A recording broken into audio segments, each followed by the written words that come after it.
What if I told you that a pitcher who barely stands taller than your average fan just did something that made three of baseball's biggest legends stop what they were doing and pick up the phone to talk about him? Stay till the end, because the reaction from one of these legends about his own playing days is something nobody expected. It was the 4th of July, and Dodger Stadium had transformed into something special. America's 250th birthday was being celebrated with custom uniforms, patriotic colors draped across the field, and a crowd that came ready for fireworks. But nobody in that stadium was thinking about fireworks once the first pitch was thrown. All eyes were on one man standing on the mound, Yoshinobu Yamamoto. The game didn't start the way anyone expected. In the very first inning, he loaded the bases with pressure building around him, the kind of moment where you can feel an entire stadium holding its breath. One mistake here, and the whole night could have unraveled. But instead of cracking, he reached into whatever reserve of composure separates good pitchers from great ones and struck out the side to escape the jam completely unscathed. And that's when things got interesting. From the second inning onward, something shifted. It wasn't just solid pitching anymore. It turned into a no-hit bid.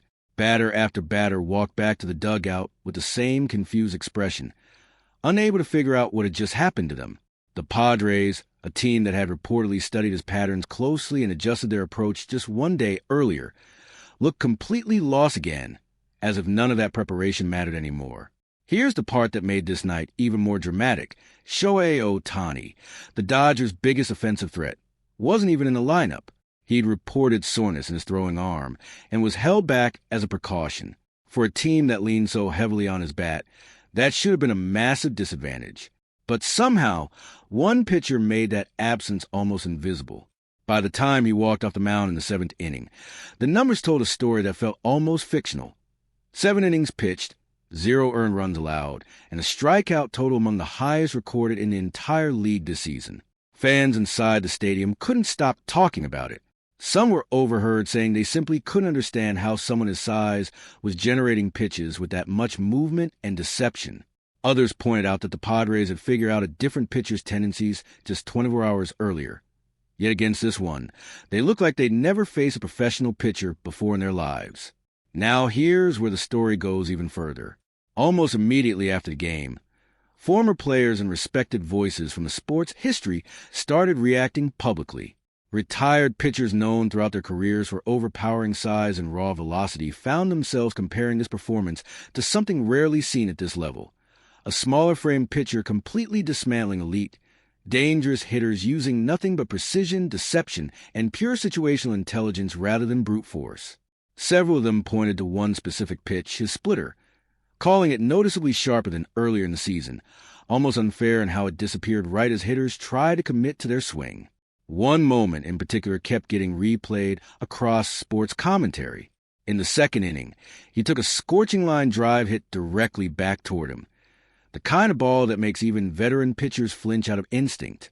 Instead of losing his rhythm, he handled it, recorded the out, and from that exact moment, according to those breaking down the tape afterward, the entire complexion of the game changed. He started painting the edges of the strike zone with a level of confidence that left hitters with two impossible choices: take the pitch and get called out, or swing and miss at something that wasn't even there by the time their bat arrived. If you're enjoying this breakdown so far, now's the perfect time to hit that subscribe button, because what happened in the final innings of this game is even more intense than everything you've heard so far. As the game moved into its final innings, tension kept building.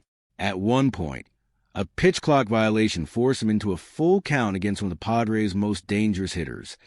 The kind of situation that has rattled even the most experienced arms in league history. Instead of letting frustration creep in, he stayed completely composed, went right back to work, and struck the batter out on the very next pitch. That single sequence became one of the most talked about moments of the entire night, with analysts calling it proof that his mental discipline is every bit as sharp as his mechanics.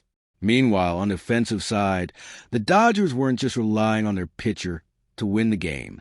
Earlier innings saw sharp at-bats that turned into RBI opportunities, and a well-timed home run added insurance runs that made the lead feel safer. But even with contributions from the lineup, everyone watching understood exactly whose night this really was.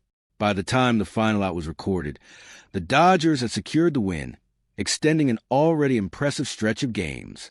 On the other side, the Padres dropped to an 8-game losing streak, a stretch that has become increasingly difficult to explain, especially considering how poorly they performed on their own home turf during this skid. In the days following the game, the reactions kept pouring in from former stars across sports radio and podcasts. Several spoke about how rare it is to see a pitcher this young already showing the kind of composure, pitch sequencing intelligence, and physical efficiency that most players take years, sometimes entire careers, to develop. Comparisons were drawn to smaller-statured pitchers throughout baseball history who built dominant careers not through overwhelming velocity, but through precision and deception, and more than one former player admitted that facing a pitcher like this in the batter's box is one of the most unsettling experiences in the sport.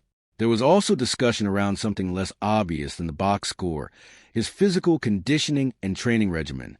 Multiple voices in the conversation pointed out that his training methods had become a talking point across the league, with some suggesting that up-and-coming players could learn a great deal from studying how he prepares his body to maintain this level of performance deep into games without any visible drop in velocity or control. So here's the real question that's left hanging after a night like this. If this is what he looks like without his team's biggest offensive weapon even on the field, what happens the next time these two teams meet? And Ohtani is standing right there in the lineup alongside him? If this story kept you hooked from start to finish, make sure you hit that subscribe button right now, because performances like the one you just watched don't come around often, and you will not want to miss what's coming next from this rotation.